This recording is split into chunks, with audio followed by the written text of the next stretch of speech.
ازيكم عاملين ايه؟ يا رب تكونوا بخير. معاكم نعمة الصديق.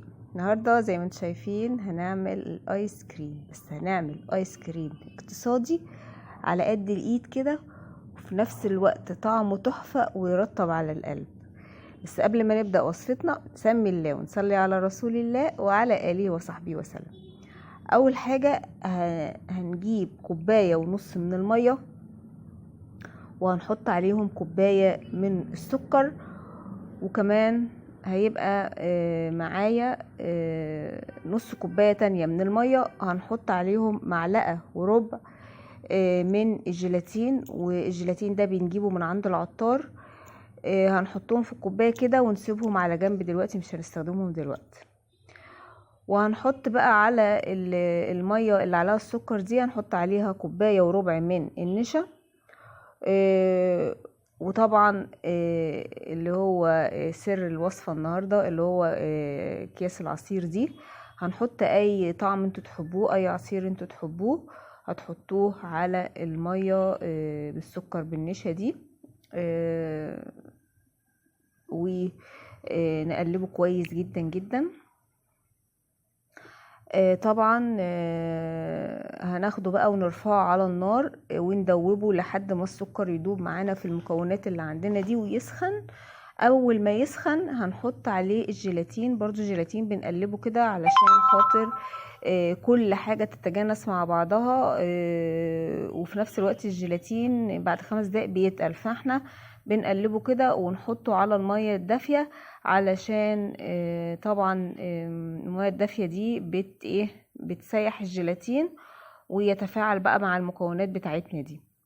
هنفضل نقلب كده، نقلب لحد ما كل المكونات تتجانس معانا على النار كده، ونقوم رافعينه من على النار. مش هنخليه يغلي، بس ان احنا نتأكد ان كل المكونات دابت في المية اللي احنا استخدمناها ومفيش اي تكتل ولا اي شيء. وبعد كده هنقوم واخدينه وحاطينه على جنب لحد ما يبرد خالص. انا هحطه في اكياس، ممكن تحطوه في علب. انا هحطه في اكياس علشان انا بعد ما يتجمد في الفريزر هاخده واحطه في العجان بتاعي كده يلف شوية. لو مش عايزين الحركة دي تبدأ تحطوه في علب عادي وتحطوه في الفريزر. فانا هحطه في اكياس زي ما انتوا شفتوا كده. كله النكهات. انا عملت مانجا وعملت اناناس وعملت يوسفي.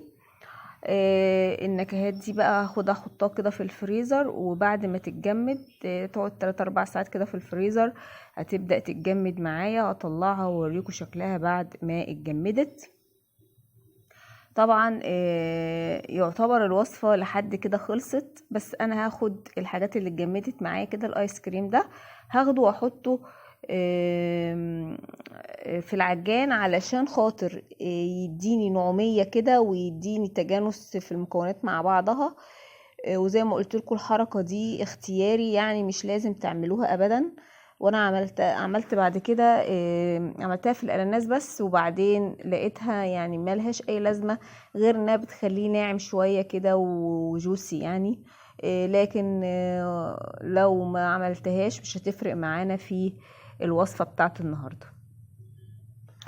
حابين تعملوها كده تمام، مش حابين خلاص انتوا يعني مش مشكلة، مش هتفرق معاكم.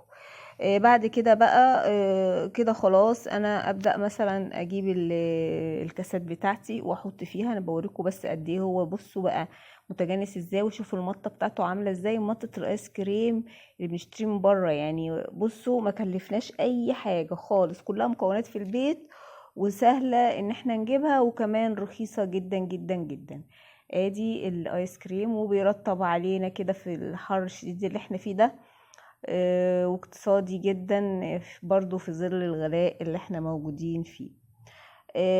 بس هحطه في العلب كده زي ما انتم شايفين. بصوا المانجا واليوسفي دول انا ما حطيتهمش في العجان، وبرضو نفس المطة بتاعتهم نفس مطة الايس كريم بتاعنا عادي جدا، مش هتفرق. هحطهم في بولات كده زي ما انتم شايفين. طعمهم يا جماعة والله العظيم خطير، وطعمه حلو جدا واحلى ما تشتريه. طبعا بيبقى غالي بره. طبعا انا عملت لكم قبل كده الايس كريم بتاعنا اللي هو المعتاد اللي هو الغني ده. والنهارده بعمل لكم الايس كريم الاقتصادي، وجربوه. لو عجبتكم الوصفه ما تنسوش تعملوا لايك وسبسكرايب، وتفعلوا الجرس عشان يوصل لكم كل جديد. وكمان ما تنسوش تدعوا لمازن ابني بالرحمه والمغفره، وان هو يجعله في اعلى الدرجات في الجنه ان شاء الله. وكل سنه وانتم طيبين.